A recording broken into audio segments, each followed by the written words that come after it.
honorable guest on the dais, the honorable audience of the dais, I welcome you all. A very good evening to all of you. Today I have been called to speak on हम और हमारा संविधान. इस मुद्दे पर मैं कुछ आपसे चर्चा करूंगा. संविधान हम सभी जानते हैं कि एक ऐसा डॉक्यूमेंट है जो कि एक लिविंग डॉक्यूमेंट है, एक ऑर्गेनिक डॉक्यूमेंट है जो समय के साथ अपने आप को इवॉल्व करता है. It is not a static document. और मैं ऐसा इसलिए कह रहा हूँ कि it is a organic document, it is a living document, because no one particular generation can claim the whole wisdom for the times to come. कोई भी एक जनरेशन इस तरह का दावा नहीं कर सकती कि सारी की सारी विजडम उसी के पास है. और इसलिए इस संविधान को वक्त के साथ साथ इवॉल्व करना है, keeping in view the needs, the requirements, the aspiration of the people. लेकिन इसका मतलब ये कतई नहीं है कि हम संविधान को अमेंडेबल बनाएं, फ्लेक्सिबल बना दें अपनी ज़रूरियात को ध्यान में रखते हुए, तो हम उसको इतना तब्दील कर दें कि वो अपनी जो कोर आइडेंटिटी है उस संविधान की वही ख़त्म हो जाए. बहुत सारे संविधान हैं जिनके बारे में कहा जाता है कि वो फ्रोज़न डॉक्यूमेंट हैं. जैसे ऑस्ट्रेलिया का कॉन्स्टिट्यूशन आप लेंगे, it is very difficult to amend and therefore उसके बारे में कहा जाता है it is like a frozen document. और संविधान इतना अनअमेंडेबल भी नहीं होना चाहिए. किसी फिलोसोफर ने कहा है कि the only answer to the very rigid constitution is rebellion by citizens. और इसलिए मैं बार बार कह रहा हूँ कि संविधान हो या कोई भी इस तरह की चीज़ हो, उसको इवॉल्व करना है with the passage of time. हमारे संविधान ने भी ऐसा किया है. और इसीलिए मैं कह रहा हूँ कि संविधान में कुछ ऐसी वैल्यूज़ हैं जो कांस्टेंट रहेंगी, लेकिन जो सर्कमस्टेंशियल वैल्यूज़ हैं वो चेंज होती रहेंगी. और इस चीज़ को सुप्रीम कोर्ट ने 1973 में बखूबी पहचाना. और supreme court came up with a doctrine of basic structure कि संविधान में कुछ ऐसी चीज़ें हैं जो अमेंडमेंट की प्रक्रिया से भी नहीं हटाई जा सकती. क्योंकि वर्ड अमेंडमेंट का मतलब होता है limited power of the parliament to change the constitution. It is not the unlimited power of the parliament to change the constitution. और चूँकि वर्ड अमेंडमेंट में ही लिमिटेशन है, इसलिए you can not use the power of amendment to destroy the constitution. Through amendment at least some things should remain with the constitution. And ये चीज़ें supreme court ने 1973 में Kesavananda Bharati versus state of Kerala 13 जजेस ने कहा कि ये बेसिक स्ट्रक्चर को आप नहीं बदल सकते. बेसिक स्ट्रक्चर क्या हो सकता है? Rule of law basic structure होगा, सेकुलरिज्म बेसिक स्ट्रक्चर होगा, इस देश में जो पार्लियामेंट्री फॉर्म ऑफ गवर्नेंस है with free and fair election, ये बेसिक स्ट्रक्चर होगा. जो फंडामेंटल राइट्स का चैप्टर है, चैप्टर 3 और चैप्टर 4 जो directive principle of state policy का चैप्टर है, उसके अंदर जो एक कॉर्डियल रिलेशनशिप है, एक बहुत बैलेंस रिलेशनशिप है, वो जो रिलेशनशिप है वो बेसिक स्ट्रक्चर है. Nobody can disturb this balance, the harmonious relationship between the fundamental rights and directive principle of state policy. और इसके साथ साथ जो कॉन्स्टिट्यूशन की, हमारे कॉन्स्टिट्यूशन की जो खासियत है, क्योंकि आज हम अपने कॉन्स्टिट्यूशन पर यहाँ पर बात करने के लिए खड़े हुए हैं, तो वो कैसा कॉन्स्टिट्यूशन है? वो डेमोक्रेटिक कॉन्स्टिट्यूशन है, वो लिबरल कॉन्स्टिट्यूशन है, वो प्रोग्रेसिव कॉन्स्टिट्यूशन है, वो इंक्लूसिव कॉन्स्टिट्यूशन है. बहुत बड़ी खासियत है हमारे संविधान की. और इन्हीं विचारधाराओं को दिमाग में रखते हुए संविधान बनाया था, क्योंकि संविधान निर्माताओं को पता था. और अंबेडकर साहब ने भी एक वक्त कहा था कि हमारे देश के अंदर 2 तरह की विचारधाराएं चलती हैं. एक वो विचारधारा है जो समाज की विचारधारा है, जो इनइक्वालिटी की विचारधारा है, और एक विचारधारा वो संविधान की विचारधारा है जो कहीं ना कहीं इक्वालिटी की तरफ ले जाती है. And there is a constant struggle between these 2 ideologies. पूरा का पूरा सामाजिक जो व्यवस्था है और जो संवैधानिक सोच है, उन दोनों ही सोच में बहुत टकराव है. और इसलिए हमें संविधान को सर्वोपरि रखते हुए जो उसके अंदर वैल्यूज़ हैं उसका दिमाग में रखना होगा. बहुत सारे लोगों का मानना होता है कि संविधान के अंदर चूँकि फंडामेंटल राइट्स दे रखे हैं, मूलभूत अधिकार दे रखे हैं, और इसलिए संविधान ज़रूरी है. यानी कि हम नागरिकों की तरफ से बोलते हैं कि संविधान में नागरिकों के अधिकार हैं, इसलिए संविधान बहुत इंपॉर्टेंट डॉक्यूमेंट है. लेकिन मैं उलट बोलता हूँ कि संविधान के अंदर जो स्टेट है, जो स्टेट अपरेटस है, उसकी जो अनलिमिटेड पावर्स हैं, उन अनलिमिटेड पावर्स को लिमिटेड करने के लिए संविधान आता है. क्योंकि स्टेट को हम अनरेगुलेटेड नहीं छोड़ सकता। और इसीलिए संविधान एक रेस्ट्रिक्शन डालता है, और इसलिए मैं कहता हूं कि संविधान by granting certain rights to the citizens, it is also put certain restrictions on the power of the state apparatus to, you know, be within the limits of rule of law. जो कायदा है, जो कानून है, उसके नीचे सब कोई रहे, उसके लिए लिमिटेशन भी जो है संविधान डालता है। और इसी चीज़ को हम कहते हैं कॉन्स्टिट्यूशनलिज्म, यानी philosophy of the constitution. One of the important philosophy of the constitution is to restrain the unrestrained power of the state. और ये पहली बार हमारे संविधान ने नहीं किया। इसकी शुरुआत अगर आप जाएंगे तो मिडल इंग्लैंड में आपको देखने को मिलेगी, जब मैग्ना कार्टा जो है इशू किया जाता है 1215 के अंदर। और 1215 के अंदर हो क्या रहा है कि किंग और उसके बैरन में रिबेल है, और इस पॉलिटिकल क्राइसिस को ख़त्म करने के लिए 1215 के अंदर मैग्ना कार्टा लाया जाता है, जिसके अंदर 363 क्लॉजेज हैं। और इस 63 क्लॉजेज में जो सबसे इंपॉर्टेंट क्लॉज था, बाकी क्लॉजेज तो जो किंग और जो सब्जेक्ट्स हैं उनके बीच के रिलेशनशिप को और ग्रीवेंसेस को रेगुलेट करने के लिए था, लेकिन सबसे इंपॉर्टेंट क्लॉज इसके अंदर क्लॉज 39 था। वो कहता था कि the fair justice will be provided to free citizens. हालांकि फ्री सिटीजन्स उस वक्त बहुत कम होते थे, लेकिन फिर भी मैग्ना कार्टा ने जो किंग की पावर हैं उस पर कहीं ना कहीं कंट्रोल किया। और ये मैग्ना कार्टा ने एक बार कर दिखाया कि even the king is bound by the law, even king is under the law like any ordinary subject, any ordinary citizen. King की भी अनरिस्ट्रेन्ड पावर नहीं है। तो जो 1215 में जो एक यात्रा शुरू हुई थी, हमारे संविधान ने भी उस यात्रा को दिमाग में रखा और बहुत सारी वैल्यूज़ हमारे संविधान के अंदर डाली गई थी। एक बात और मैं कहना चाहूँगा कि संविधान की जो इंटरप्रेट करने की पावर है वो हमारे सुप्रीम कोर्ट के पास है। And supreme court is the final arbiter as far as the interpretation to various constitutional provisions is concern. क्योंकि जब तक कॉन्स्टिट्यूशन की इंटरप्रिटेशन नहीं होगी, वो एक तरह से हमारे लिए एक डेड लॉ की तरह है। लॉ लाइफ तभी होगा, जिंदा तभी कहलाएगा, जब उसकी इंटरप्रिटेशन डिफरेंट हमारे सामने निकल कर आएंगी। और इसी सुप्रीम कोर्ट ने हमारे संविधान को बहुत कंजर्वेटिव तरीके से इंटरप्रेट करते हुए बहुत लिबरल तरीके पर आए हुए हैं।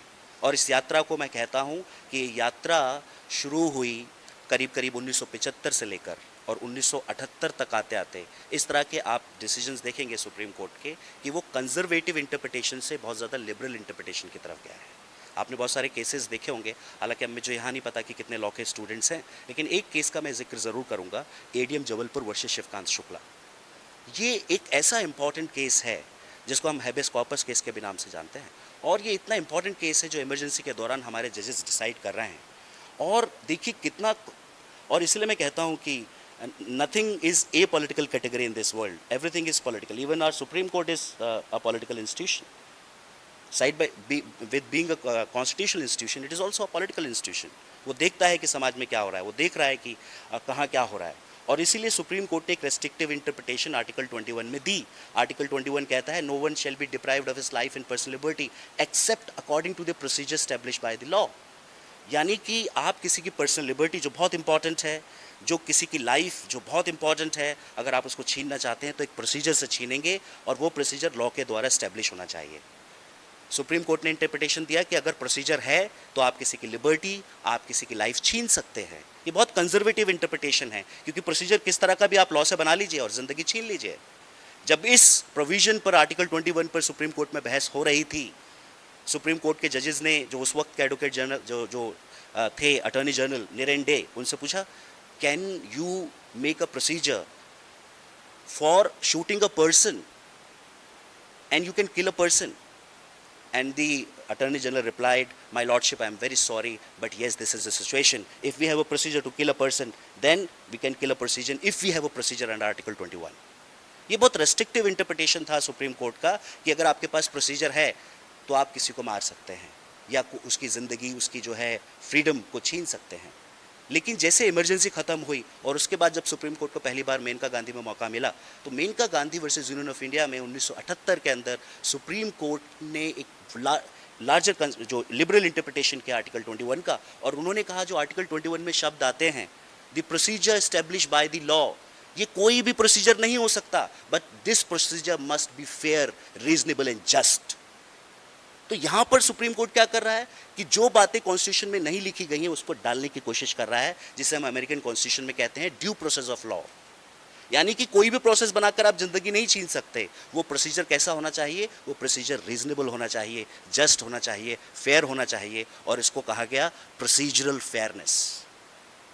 और इसमें क्या हो रहा है कि वही सुप्रीम कोर्ट है जो इमरजेंसी के दौरान एक अलग इंटरप्रिटेशन दे रहा है और इमरजेंसी का ख़त्म होते होते एक अलग इंटरप्रिटेशन सुप्रीम कोर्ट दे रहा है। और इसको मैं एक यात्रा मानता हूँ कि चूँकि एक ऑर्गेनिक डॉक्यूमेंट है इसलिए वो अपने आप को समय के हिसाब से इवॉल्व करता है धीरे धीरे करके। तो हमें कंजर्वेटिव जो डेफिनेशन इंटरप्रिटेशन था, जो स्टाइल ऑफ इंटरप्रिटेशन था सुप्रीम कोर्ट का, उससे हम एक लिबरल इंटरप्रिटेशन की तरफ गए हैं और ये कहा है कि जो भी आप प्रोसीजर किसी की फ्रीडम छीनने का या किसी की लाइफ छीनने का अगर आप बनाएंगे तो वो फेयर, इक्विटेबल एंड जस्ट होना चाहिए।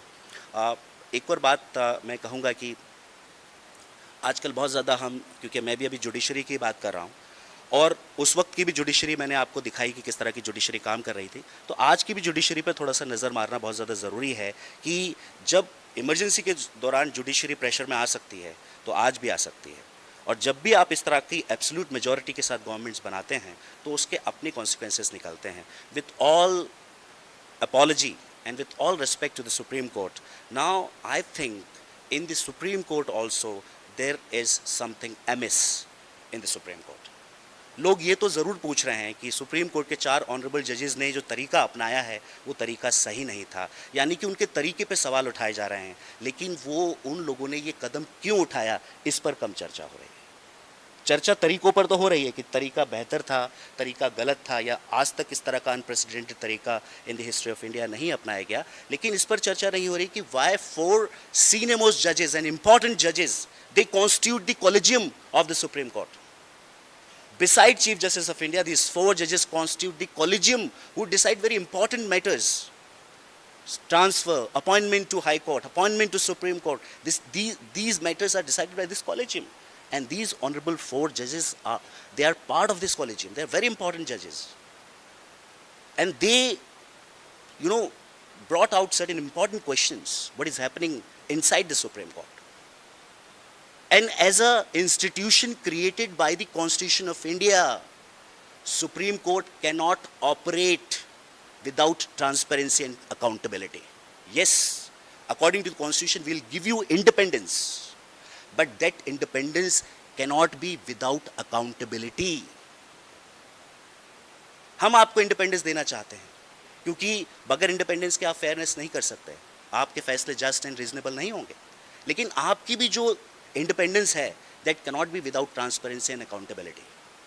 अगर 4 सुप्रीम कोर्ट के जजेस बाहर आकर कुछ कहते हैं तो हमें देखना होगा कि why important constitutional matters are being allocated to a certain bench again and again, ignoring the 4 important जजेस ऑफ द सुप्रीम कोर्ट।